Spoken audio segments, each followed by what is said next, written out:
Okay. So hello, this is Dr. Anderson from Anderson Podiatry Center, and I'm here with CM, who wants to do a testimonial, but without name recognition and just showing her foot. And so very interesting problem, because oftentimes people get pain around the big toe joint. And I'm basically going to let her explain a little bit of this about what was attempted before she came in. But she basically came in and had a lot of pain right in this area, kind of like underneath the big toe joint, maybe more on this side than over here. Very painful to pull her foot up, or toe up, I should say, and maybe about 4 or 5 years of this, and had bounced around different doctors. So if you can just mention a few things that they thought it was, or what things have been attempted in the past. Okay, so I think I had some kind of injury with dancing. I was barefoot. Went to the doctor, first podiatrist. He said, you have fractured your sesamoid bone. Which is a bone right under the ear. We all have them. There's 2 of them. But they're like your kneecap, okay? Yeah. Extreme pain. It felt like there was like a rock under my foot and I couldn't walk at all. He put me in a boot for 4 weeks. Okay. After the boot, both feet didn't feel good. I started he prescribed physical therapy to try to help it to heal. We did some sonogram. Still no help. I don't know. Okay. No, nothing significant. Okay. Ultimately prescribed custom orthotics. Okay. Which took a bit to get those dialed in. Had a mold of my foot, got the orthotics.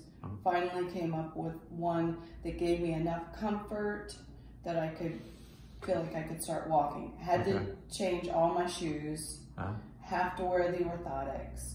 Went to another, and I would occasionally feel like the whole foot would just kind of blow up and get inflamed and just be in a lot of pain. Bother you at night? That was through, extreme usage and maybe not wearing the right shoes. So, and this was intermittent on and off over these past 5 years. So it's been a struggle. Right. Constantly. And you had an injury to begin with or not? Had the injury to begin with. What was the injury?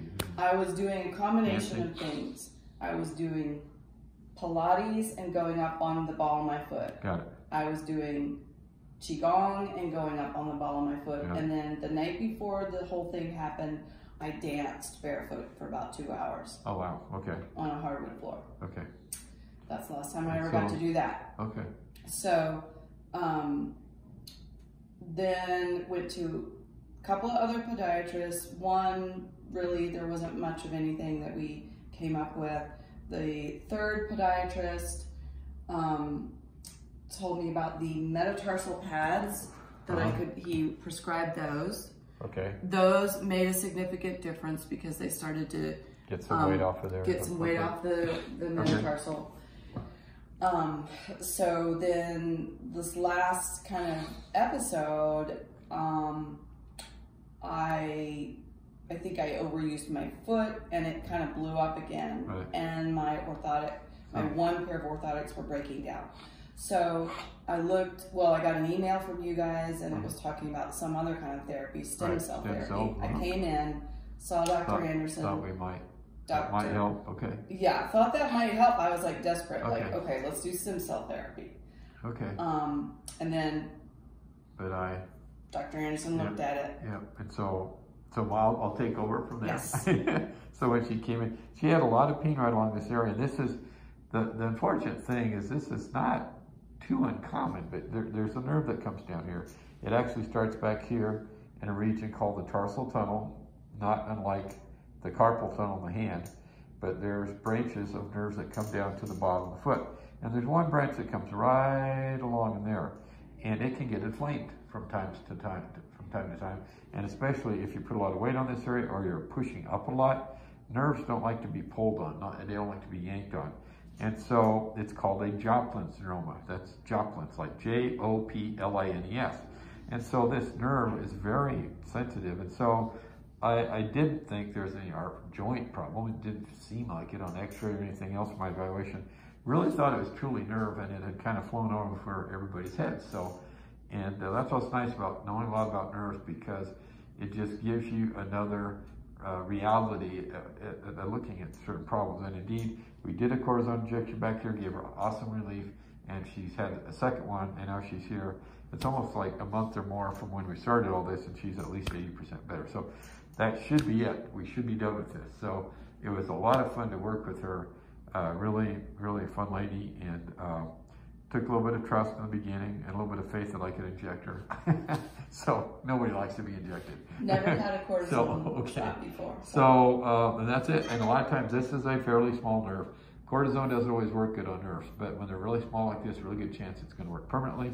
If it doesn't, we could do a third, but you know, there's other options like laser. Laser would be another thing, and I'm just telling her that right now before she leaves. But laser would be another option if it came back. Very, very, very rare that you'd ever need a surgery on that nerve. So anyway, I appreciate you sharing, and for those of you watching, make sure you tune in. I like to teach, and if you like to learn, I think it's a good YouTube channel to come to at Anderson Podiatry Center. And as always, consider subscribing and share this with your friends and family. And don't forget what a Joplin syndrome can do to you. For 5 years, you could be struggling and bouncing from doctor to doctor like she did, and hopefully maybe somebody's out there listening going, oh, that's what I got. Sounds just like what I've got. So again, thank you for watching.